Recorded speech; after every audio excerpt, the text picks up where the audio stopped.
Alright, I'm going to be explaining question number 10.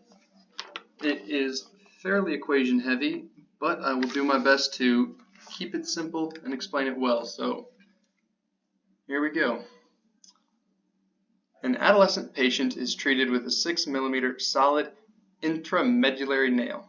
Compared to a 12 mm solid nail of the same material, the 6 mm nail has 1/2 of the torsional rigidity, 1/4 of the torsional rigidity, 1/16 the torsional rigidity, 1/8 of the torsional rigidity, or the same torsional rigidity.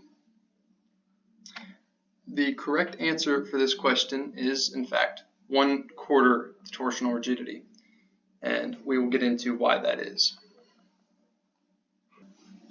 Alright, torsional rigidity is a mechanical property that describes how much torque, or rotational force, it takes to deform a material by twisting it. In practical terms, torsional rigidity would describe how much torque a bone could withstand before resulting in a spiral fracture. And torsional rigidity is given by the equation T equals G times J, in which case T is the torque, or rotational force, G is the modulus of rigidity, which describes how much an object resists deforming, and J is the polar moment of inertia, which describes how much an object resists being twisted. The modulus of rigidity is determined by the equation force times length divided by area times the deformation in the x direction. Force is the force being applied to the nail, L is the length of the nail, A is the cross-sectional area of the nail, and X is how much the nail deforms when twisted.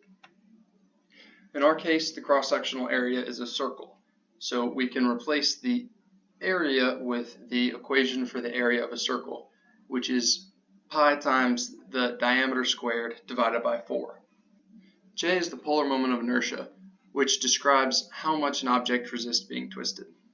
And the equation to describe J is pi over 2 times the radius to the 4th, or we can say the same thing in terms of diameter, which is pi times the diameter raised to the 4th divided by 32. When we take the equations for both J and G together and plug them into our initial equation for G times J, we get that F times L divided by the area of the circle times the deformation times pi times the diameter divided by 32. And when we look at that, we can tell that the d squared and the d to the 4th cancel each other and leave us with just force times length times diameter squared divided by pi over 4 times the deformation. And the question we were asked, we were told that the diameters are 6 millimeters for the first nail and 12 millimeters for the second nail. So the torque in this case is only affected by the diameter of the nail, and we don't need to worry about the other factors in the equation. So if the diameter is increased by a factor of 2, which in this case is 6 millimeters to 12 millimeters, then our final amount of torque increases by a factor of 2 squared because of the diameter term being squared in our equation. This leads to the 12 millimeter solid nail having 4 times the torsional rigidity of the 6 millimeter nail, or the 6 millimeter nail having 1/4 the torsional rigidity of the 12 millimeter nail. I hope that helps clarify things for you on why this question is answered the way that it is, and thank you for watching.